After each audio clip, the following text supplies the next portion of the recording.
I am Byron Atha, and we are mighty glad to be here. This is always one of the churches that we really look forward to coming to, and we have a close connection to actually most of our churches. A couple of newer churches that we don't have quite as long of a history with, but I attended here from I think probably around '83 or late '82 up until we went to the field actually. And my home church is actually physically in Eden because that's where I grew up. But this has always been kind of a second home church to us, and have known a lot of you and a lot of the members here through the years. And we were in attendance here, student members at the time when this was the auditorium, and that's about all it was. This and the classrooms. I think there was a small um, fellowship hall in the back. But it's great to see how the Lord has blessed you. To be honest, in an age when most churches are going the other direction, and to see one that's growing is exciting and encouraging. And we're excited that Pastor Titus is here. I think it's a good match, and we're glad to see what the Lord's doing here. Catch you sometimes on online there, even from Brazil, and we're just excited to be here. I placed on the table over here, there may be a better location for those later, some prayer cards if you're interested in those. Um, they're kind of a multifunction card. They serve as a reminder to pray for us and the ministry in Brazil. Put it there on your refrigerator and go for that midnight snack. You can remember to pray for us in the ministry there and the needs. We'll be talking about those in just a minute. Um, but it also serves some other purposes. I've been told that since my picture's on there, it serves as a dietary aid because when you go get that midnight snack, you see my picture and lose your appetite. Um, Especially since I got the beard on the picture and I was informed it makes me look older. Most people like the beard because they figure the more of my face you cover, the better off you are. It's less to look at. Kind of helped me. I even did, when your skin, they do, the ladies do that mud pack thing and make your skin, nice and shiny and smooth, whatever it's supposed to be. And I did one of those, and they said it really helped for quite a while till the mud fell off, and then it was anyway. That's why I'm a missionary, not a comedian. That, and I'm too old to get a real job. As I mentioned, we are Byron and Michelle Latha. My wife is here with me. We have been in Brazil now for 30 years, serving there. This is what we looked like in the good old days when we were here at Grace and went down to the mission field. Um, the Michelle hasn't changed much, but the guy on the right, I don't know. I don't know what happened to him, where he went. I hadn't seen him in a long time. But actually, for one of our anniversaries, I put up this big billboard out in our little town, and I had a picture of our wedding and had some pretty words under it, and got them off a Hallmark card, I think. But it had our picture from our wedding on there, and that was in '87. And people would stop me on the road for a long time after this, and they'd say, "Hey, Byron, who's that guy in the picture with your wife?" It's like her they recognized immediately, and they didn't know who even was. Like, is that your son or something? But anyway, time tends to pass along. Our boys are all grown up. As he mentioned, our oldest is a youth pastor. Our youngest is a minister, a music minister there in town. And we've got three grandkids. I won't start telling you about my grandkids because then you want to talk about yours and we won't ever get out of here. So we'll leave the grandkids for after the service, and we'll keep moving here. Our first 10 years of service were in the city of Fortaleza. It's a metropolis of about 5 million people, I think. We were there working in the missionary kids school as well as in a church. And then we moved a little bit south to another location. And there for several years, we worked on an island camp ministry until that was sold. And also working in the Maranatha Baptist Church there in that small town, pastoring and trying to get it to grow. And as missionaries are supposed to do, you come in, the church grows, you call a national pastor, and you move on. And so we called the church called the national pastor, Maximus, and he started serving. And so it was time for us to move on. There are several major needs in the country of Brazil. This list is not in any particular order, but numbers 4 and 5 you see are indigenous peoples. The natives in the interior, your Indian tribes, as well as your river communities that are all along the tributaries, mostly the Amazon. There's about 1,100 different tributaries to the Amazon. And so all along the banks of that, there are indigenous peoples. most of them you're not allowed to work with too much anymore, but a lot of river communities, people who fish or either mixed race, whatnot, that is a great need. And so since I had boat experience, I thought that would be possibly a place where the Lord would leave us and have us to go. So I spent several weeks there doing a survey trip in the Amazon. And while the Lord didn't really open the doors there, He did kind of open our eyes to some of the needs that were right around where we were already living with the culture we were already a little more familiar with, the accent we already had kind of from the local, tend to a little bit of American accent, but kind of had the local Northeast accent. And there are two great needs there also on this list. One is, it says sertanejos. These are people from the sertão. That's kind of a desert, semi-desert scrubland. It's not, just a pure sand beach-like desert like you see in the movies, but it doesn't rain much there. And so that is an area where there's a lot of need for the gospel. And also the quilombolas or quilombos. These are communities that were started from either freed or escaped slaves at the end of slavery in Brazil. They just kind of wanted to get away. They went into the interior where there weren't a lot of people. They have freedom, have access to land. And so there are a number of communities, mostly in the Northeast, that are from these African-American communities. And so they also typically do not have a lot of access. They're kind of isolated communities. A lot of times they're with indigenous peoples also that are mixed in together. And so those are right there where we already had kind of a base. And so it was time to take a field trip. And so we got in our car, spent several weeks driving around to different communities, sleeping in the car. When it got where we couldn't stand each other's smell, we'd get a night in the hotel and take a shower and keep traveling. We would stop at wherever we found a community. It could be 2 or 3 houses. It could be 70 or 80 houses. And we would stop and talk to people. We would ask, first we'd start off just, general questions about what you do for a living, what you plant, how many people live around. We ask about schools. And we'd also ask about churches, if there was a church in town, if they knew any Christians, just kind of trying to build up an idea, a database of where the greatest needs were. And so over a course of several years, we've built up this map of a lot of the locations. We have visited all these locations, almost all of them, maybe 5 exceptions, personally, and talked to people in these communities. Even during COVID, we would kind of scout them out online, and then we would go off into the bush where nobody was, and do some driving around and kind of not talk to people, but at least see what was there. So we felt like this was where the Lord was going to have us go, and that's what we started our last term, and that involved more driving. Our first trip was just a few locations, so we had to hit the road. This is our version of Interstate 40. Actually, believe it or not, Google routed us on this road, so don't trust your GPS without looking where you're going.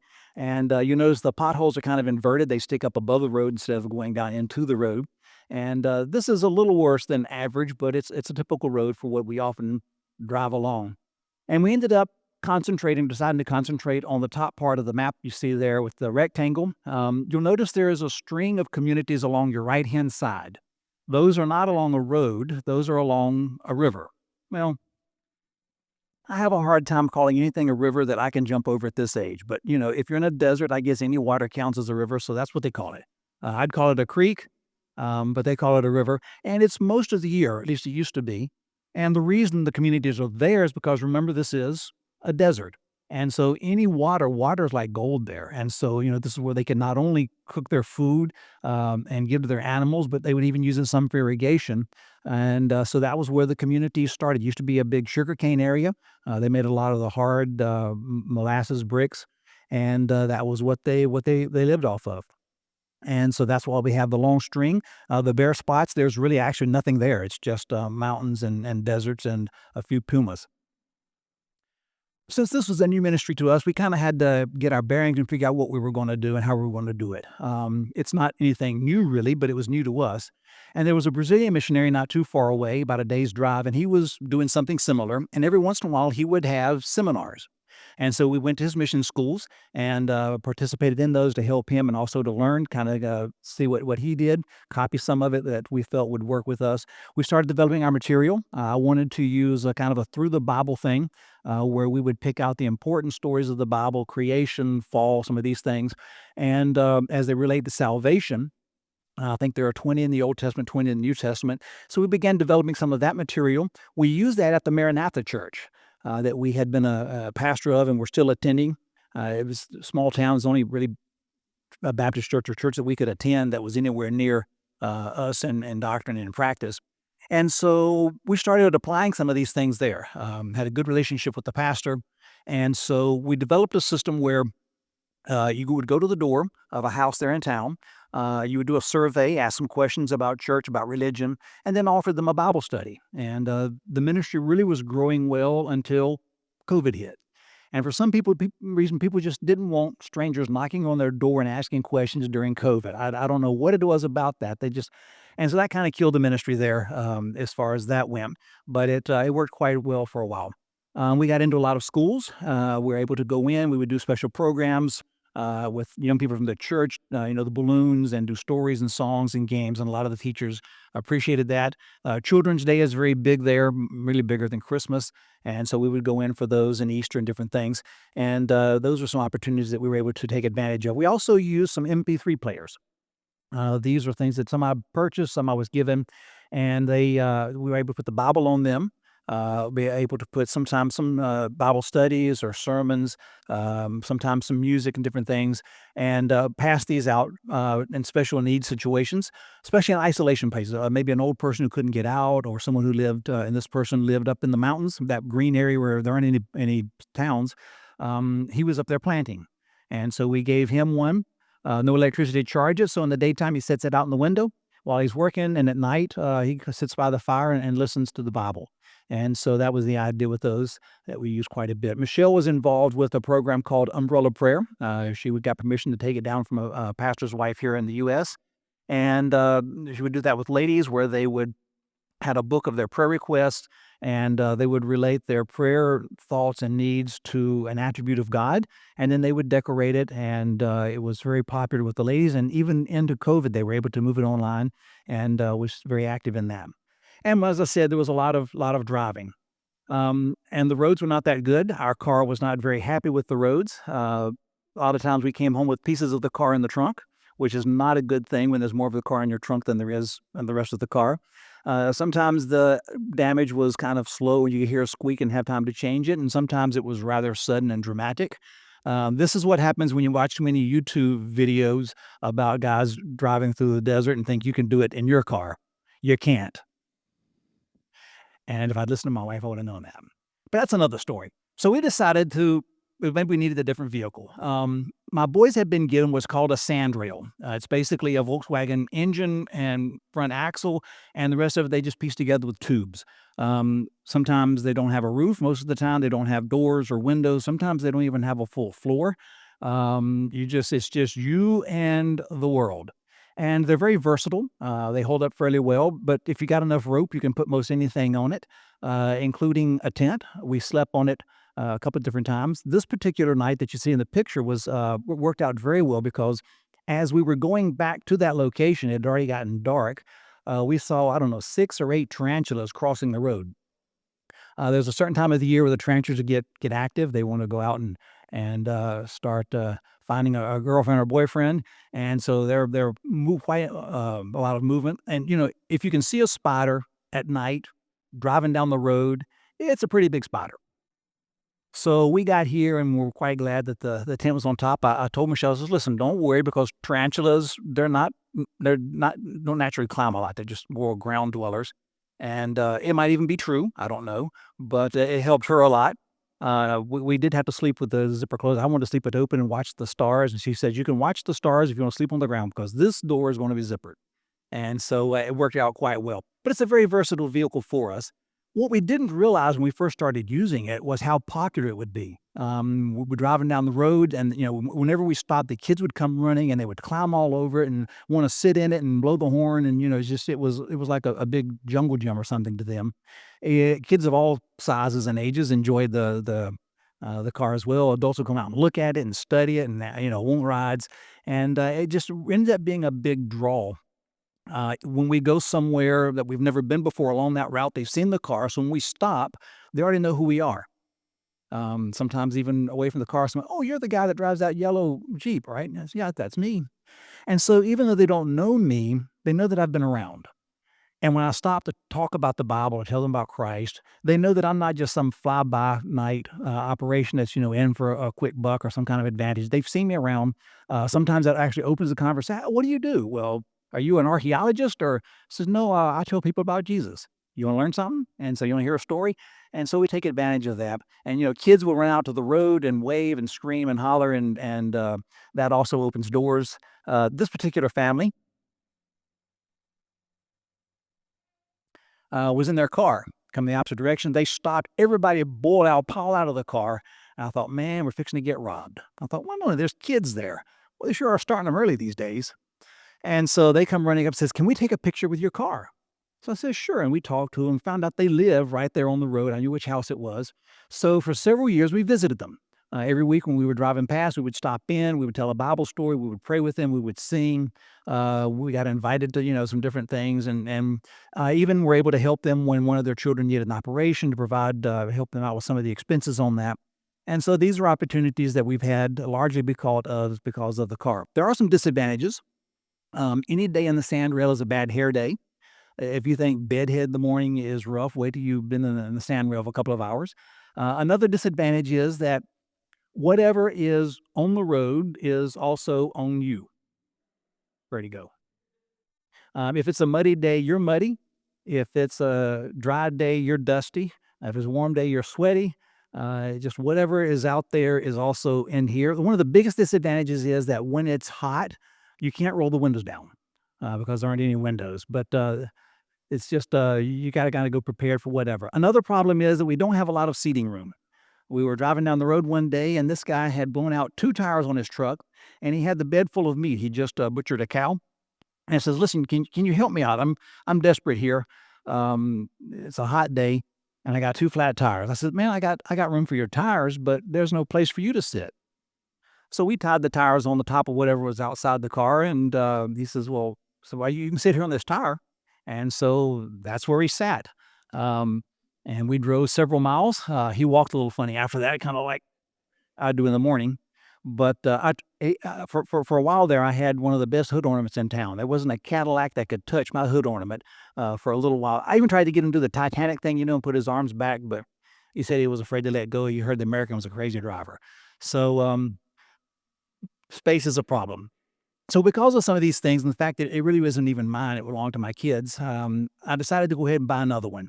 I bought the frame, and then I bought an old Volkswagen and kind of built it up, pieced it together, and sometimes this doesn't want to cooperate. I had this vision, this dream for a while of this whole fleet of sand rails, just swooping across the desert back and forth in big rolls of dust coming behind like Lawrence of Arabia or something, on camels going out and spreading the gospel and roaring into all these villages.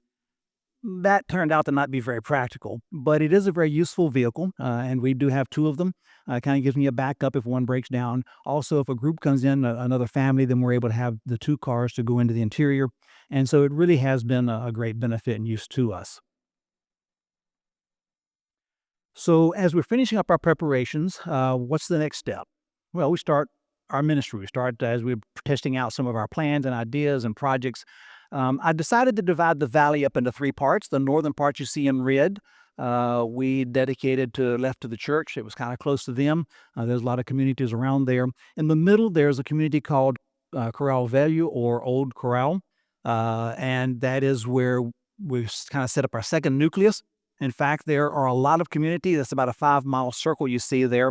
A lot of communities that can be reached by a location, a missionary that's in that location. And then we decided to start farther down ourselves at the far end, kind of work towards the close end. And we were working in the city of Laji, which is right at the end there. So a very large community. Also around it, there are a number of communities that are in easy access. Actually, the government kind of messed it up for me. They went and asphalted it. I mean, what's the fun in that? Mission, I'm going to show pictures of me driving down a nice, smooth, asphalted road. I'll lose support. I got all discouraged. I considered just going somewhere else. If that's the way it's going to be, I'm just leaving. The devil works in strange ways, trying to tempt you and get you down. But I guess it's kind of an advantage. The people that live there will be able to get into a centralized location a whole lot easier. And I say that kind of joking, but it's interesting how it kind of changes the whole appearance of the communities. And then in July, that second year, I think. Our son came down with his daughter. Sunday is the big day for the market there.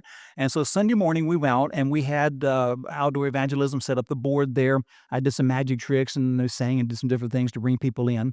And we also announced by a sound car. They have cars that drive around with big speakers on the top. And that's their form of radio, and made announcements. And so that we were going to that night in the marketplace area show a film of the life of Christ. And we had for a couple of days actually been going around announcing this. And that night, almost nobody came. I was really discouraged. This picture, it shows a few people, but it's from a different night. This particular night, the first night, there was one older couple who came, sat down near the front, and they slept through most of it. And then there was a young girl came over this side, and she came with a bunch of kids who spent more time making shadow in front of the projector and walking past looking at themselves than they did actually watching it. And then right at the very end of the film, another couple came walking in from the back eating ice cream. Apparently he'd had a little ice cream shop, and when he closed, he came over to catch the last of it, but he really didn't see anything of the film.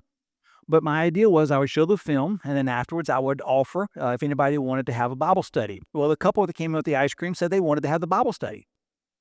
So I said, well, what day is good for you? He looked at me a little funny. Come to find out, he thought I was just going to give him a pamphlet or something. And he says, well, I'm free on Tuesdays. I says, great. I'll come down. I get here about 11 o'clock, and then anytime after that, it will be fine for doing the Bible study with you. He says, wait a minute. You're going to come to my house, yeah, every week, yeah, 4.5 hours over these roads all the way from Sobradinho, yeah, just to teach me the Bible. I said, yeah. He says, well, the least I can do is give you lunch. And I said, yep. So that was the beginning of a beautiful relationship. It was great to see him grow. They had all both made decisions previously, but were not really living for the Lord. They ended up having to move because of work needs, small town, not many jobs. But it was really exciting to see how the Lord worked in their lives. The girl that came with the kids, she also came up. We eventually started doing the Bible study with her. She did our beginning study, did the discipleship study. And the Lord really allowed her to pass through some difficult times. Her mother eventually passed away. She had to raise her siblings. This girl did. The youngest kid was actually still nursing when her mother passed away, and so she's had to deal with that and raise the kids. Her older brothers who should have been helping were not. One of them actually passed away, mostly because of drinking, and just really had a very difficult time. But she has been so faithful. The Lord has been good to her, done a great job with the kids, has actually found a guy that has enough income to take care of her. The kids love him. He loves the kids. And so it's just exciting to see once again how the Lord has been working there in some of those lives. So one day as we're driving through another community to visit somebody we had met, I saw a kid off in a yard behind a fence. Most of the yards are fenced in because the animals got to keep the goats out of your house. And so I saw him, he was walking around, crabbing on his arms and his legs.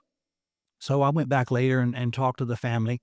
He had been born with his feet twisted and some different small problems. And I really wanted to do something for him. And what I eventually decided to do was to build him a tricycle. He was really landlocked in the house because he couldn't get out because, the sides of your feet are very soft, and him walking on those rocks and stuff, he couldn't get out much. They tried to make special shoes, but they'd made them with the sole of the shoe where the sole of his foot was and not where he actually stepped on. So he was still walking with just that thin leather side of the shoe.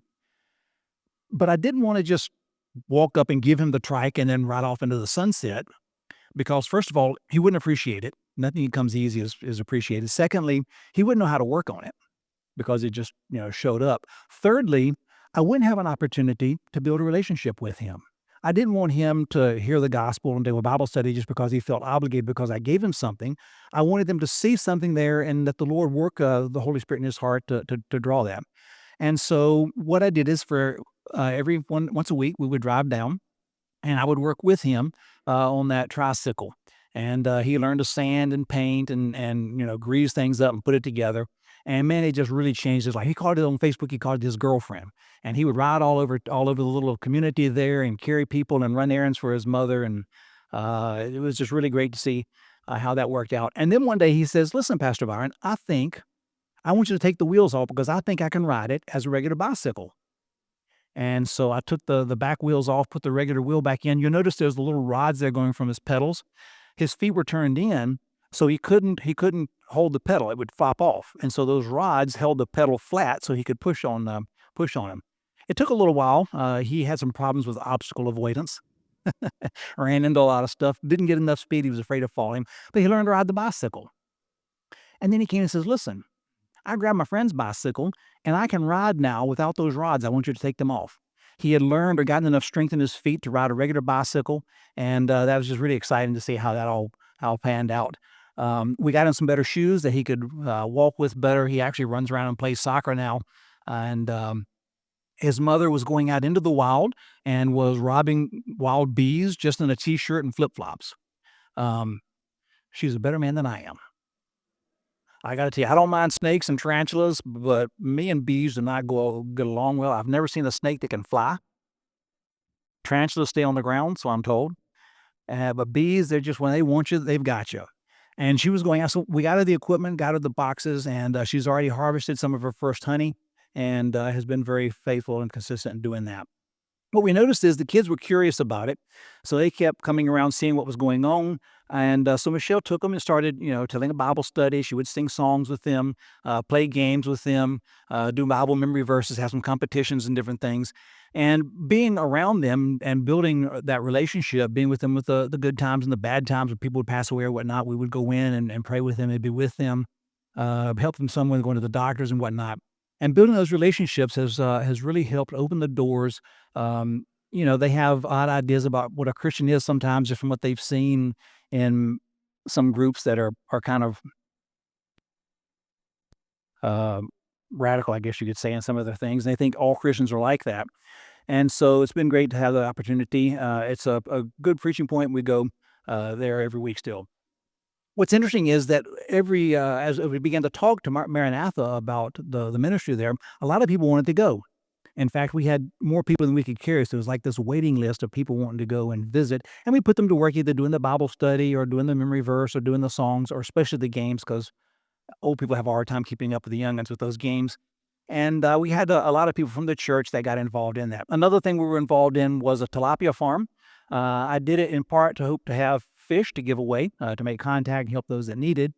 But also, there was a lady in the church had an unsaved husband, a big family, and he needed a job.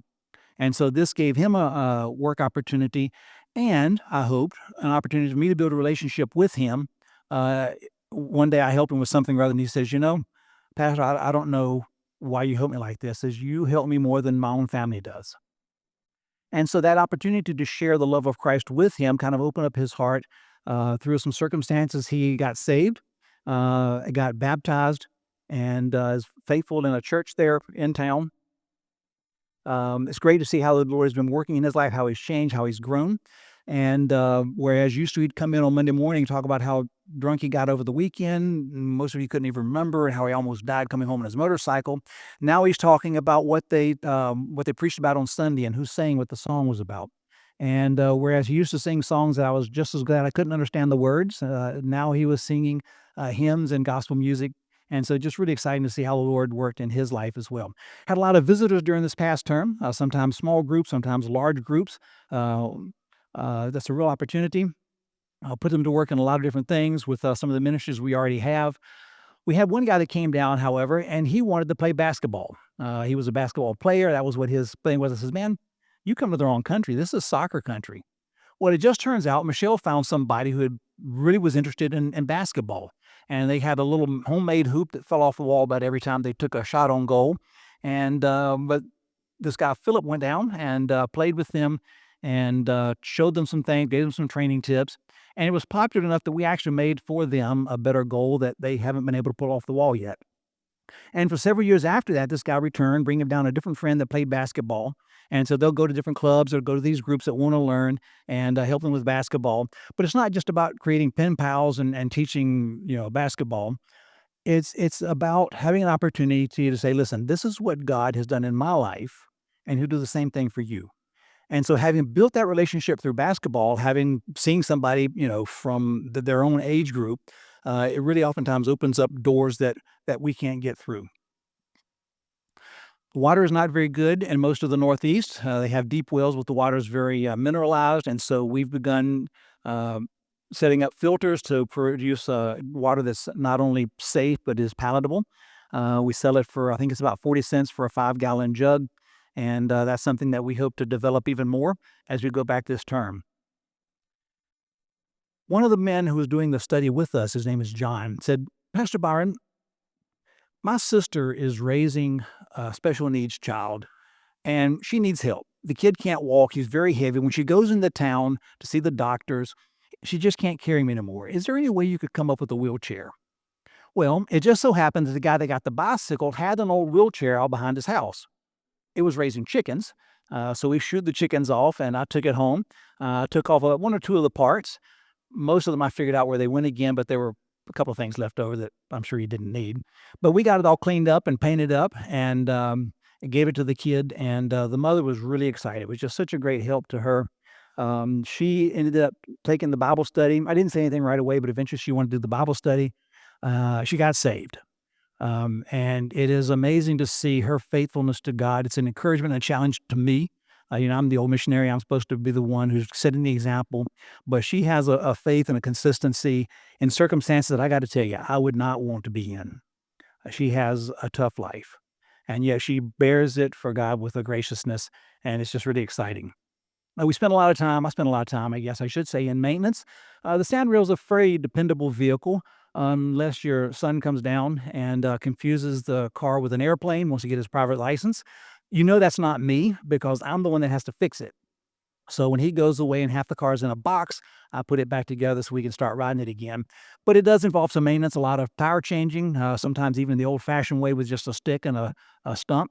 Um, Most of the time, almost every trip, we have to do some kind of maintenance. Most of the time, I can fix it right there, but every once in a while, we end up having to call AAA for the bigger jobs. But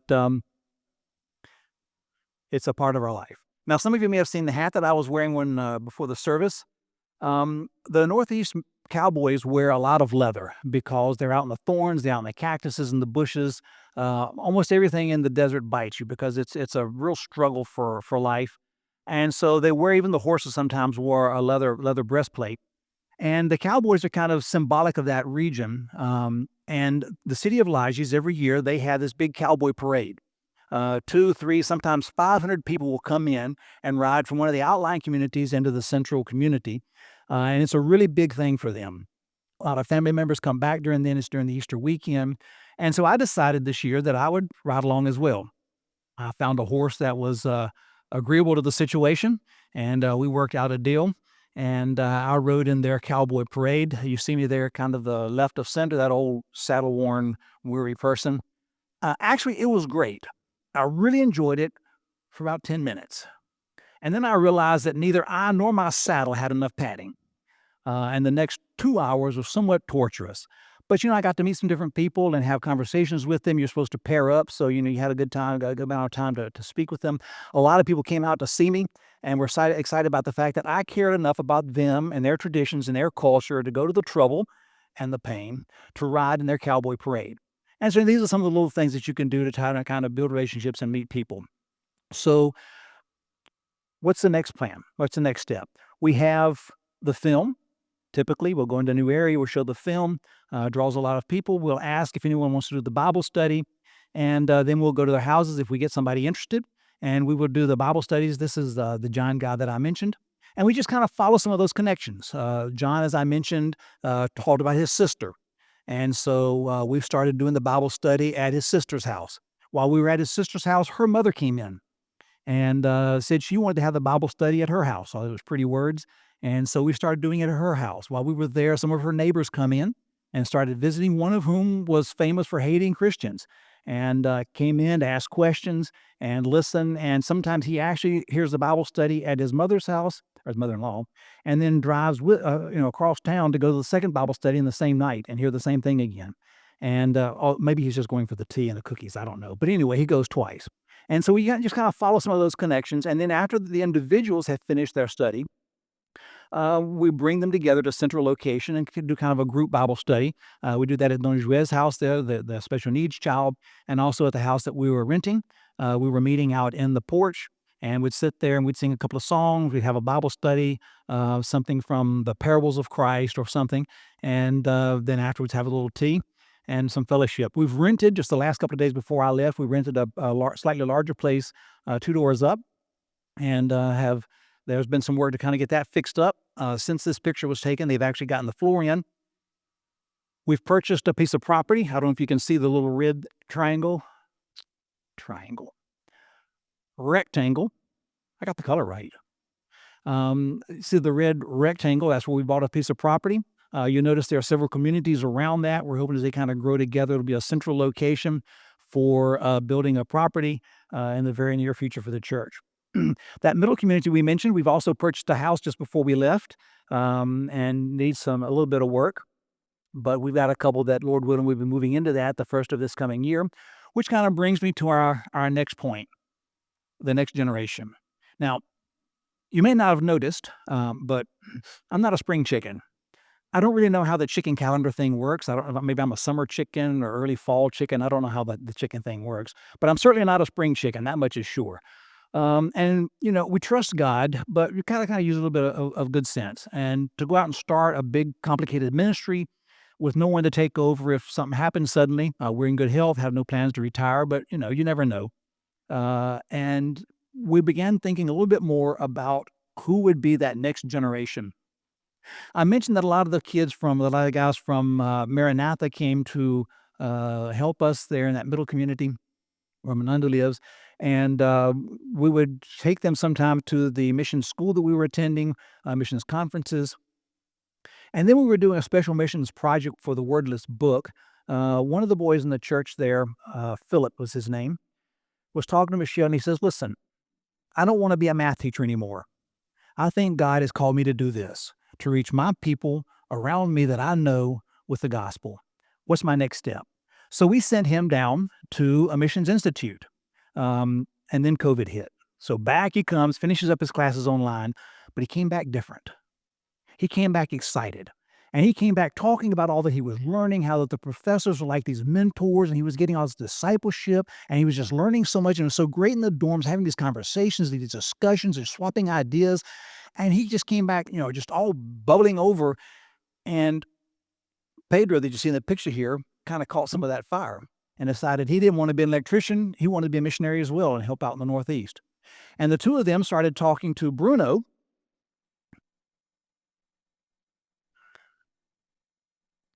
Uh-oh. We may have some technical difficulties. You notice it said hidden slides? When you see that, close your eyes because you're not supposed to be. Somewhere in the translation to your system from mine, some things didn't go as according to plan. Anyway, getting back to Bruno. Bruno was about to get married to Maria. They were engaged to get married, and they convinced the two of them to go down and also to study there at the Missions Institute. A little bit later, Felipe's sister went down and began to study. And so then we had 5, and then Adriele had been wanting for a while to go. Was able to get all her things straightened out, and she went down as well. So we ended up having 6 different people there in this Bible Institute. Most of their support and their tuition came through us, mostly through one church here in North Carolina. And almost all of them planning on coming back to work with us there in the valley. So as often happens in Bible college, people got married. Bruno and Maria got married, and I actually have a kid now, little Samuel. Felipe met a girl from Colombia, got married. He is the interim pastor in the Maranatha church that we used to work with. The single girl, I thought we were probably going to lose her. She'd meet some guy and go off to the mission field with him. But she turned out to be good bait. Carlos a nice fish. And she and Carlos are going to get married about 2 weeks now, I think. Anyway, this month. And they plan on living in that little green house in the central community there and beginning to work there in that part of our valley. And then Pedro went down, met a girl, and he's supposed to get married sometime in the spring or late winter. And then he will continue the work there in Laje, the city at the end of our trip. So pray for these 3, especially as they come back and work with us in the ministry. Especially pray for Pedro. He's a young single guy. and a lot of good ideas, not much experience, kind of lonely away from home. And he's taken over the ministry for us while we're here on furlough and doing a pretty good job. But pray for him and for all of our future national leaders there in the ministry, because that's kind of where things are going. This is a new ministry for us. I would appreciate your prayers. This is not exactly one of my strengths. I do a little better underneath a car than I do behind the desk. And so some of this administrative kind of stuff is not exactly what um, I feel gifted at. But you don't always chase your gifts. Sometimes you got to do what's got to be done. And this is where the needs are. This is where the opportunities are. This is where the door of the Lord is opened. And so I'm figuring He's giving me the tools I need to do it. But would certainly appreciate your prayers for us with working with these guys, because I guess it's a little corny, but the true gold at the end of the rainbow is the souls of men. That's what our goals are. That's what our everything that we work towards. Even the establishing of churches is with the idea of reaching people with the gospel and letting God change their lives and their eternal destiny. If you have any questions,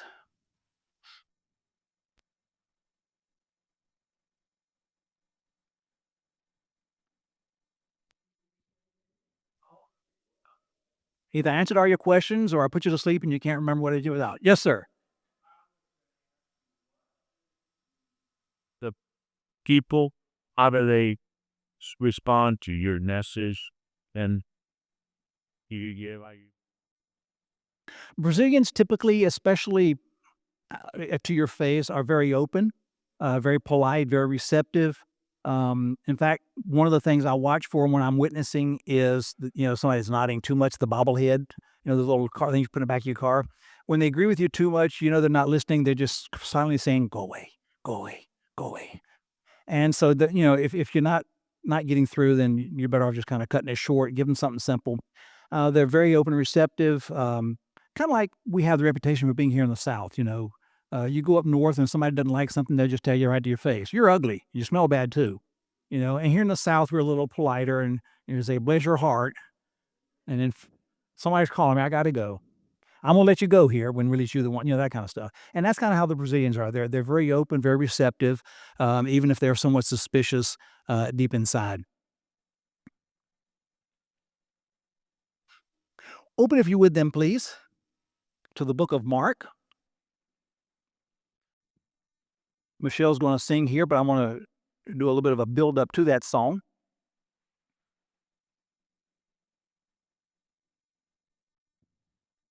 I was going to say it ain't over till somebody sings, but I got in trouble with that one, so we'll let that one slide.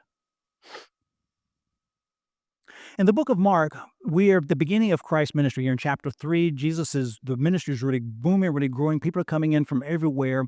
And he's kind of trying to keep the lid on the fire because he's not quite ready for that part of his ministry here on earth. And so he kind of pulls off. He goes down to the sea, the Sea of Galilee, and all the people go with him. He's got some boats on standby. He goes home. That doesn't go well because his family wants to have him committed because they figure, cousin Jesus, he must have slipped a card because he thinks he's God. And you got to admit, if you didn't know better, that would sound a little bit suspicious. He goes back down by the sea, does the parables in chapter 4. And after he's done the parables, he looks at his disciples and he says, "Let's cross over." Now, the disciples, they are with the understanding that this is the Messiah and that he is coming to reestablish the great Israel that was back in the days of David, and I guess even more into Solomon, when all the nations came and they were rich and had the great temple and the great palaces. And Jesus is going to come. He's going to raise up an army, kick out those Romans, and establish the Israeli Empire. And so you need a lot of people for that. And so Jesus says, "Listen, let's leave all these people and let's go across the lake." Well, they know that nothing is on the other side of the lake. But they don't say anything. I mean, they were just commissioned. They don't want to lose their job the first day on the job. It really looks bad in your resume, so they kind of went along with it. And you know the story. They got in the boat. As they're crossing over, the winds start blowing, the waves start coming in. They start panicking. Jesus is asleep in the back of the boat. And they come back and say, "Don't you even care that we're going to die?"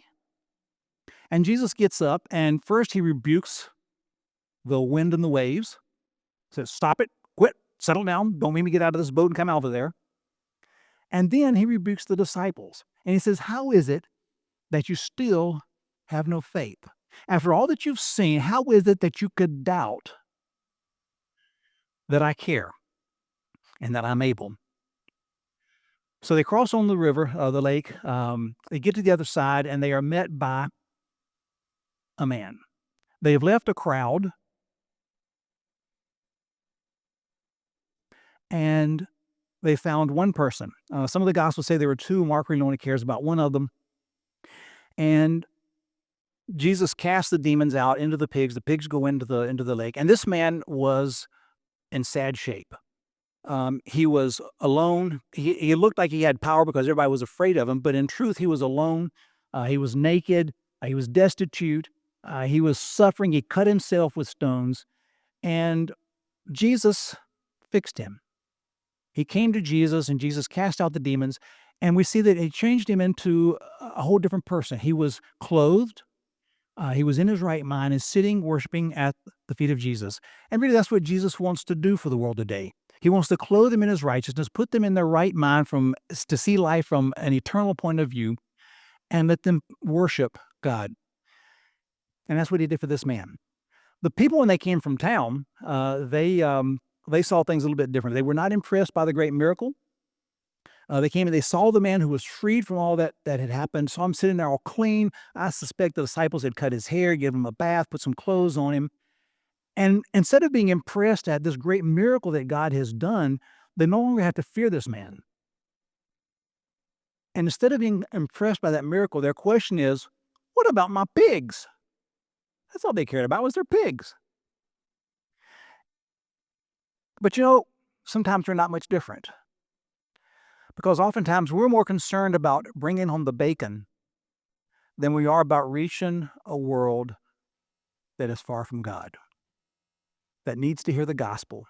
And we live in a world that's suffering under the Satan system. They think they have power, and yet they're desperate. They're seeking something. They're destitute for a cure. And Jesus offers it to them. He wants to clothe them in his righteousness, and he wants to change their perspective and let them worship at their feet. What's interesting is this guy wanted to follow Jesus. He says, I want to be a disciple. And I don't know what Jesus told him. Maybe he says, I already got 12, 13's an unlucky number. We'll have to find something else. I don't really know what. But he says, I got something better for you to do. I want you to go back to your own people, to your own town, and tell them what God has done for you. And that's what evangelism is. It's not beating people over the head with our doctrine, with our practices, with our beliefs, with our superior intellect and eloquence. It's simply, as someone has already stated, evangelism is one beggar telling another beggar where to find bread. It's saying, as we said earlier, this is what God did for me, and he'll do the same thing for you. And our world is full of people that need to hear that. What's interesting is that after Jesus helped this man, you know what he did? He turned around and left. He left the multitude. He took on the storm. He crossed the lake, took on a demon-possessed man just for one person. Not an important person, a smelly, dirty, slobbery, stinky, naked, scary, worthless person. But you know what? Jesus did that for us. He left the splendor of heaven to come down and live here on earth to save us from our sins. And in a similar effect, perhaps someone here, God wants you to do that. Maybe he wants you to leave the prospects of a good career and a good job and the multitudes that are around you to take on the storm of being a missionary or entering the ministry. And maybe you think, you can't reach that many. Maybe it's just some worthless native on some riverbank that no one knows about, will never be of any significance, but he's important to God. And he's there calling out, who will come? Who will tell me? Who will go and share the gospel with these people that need to hear it?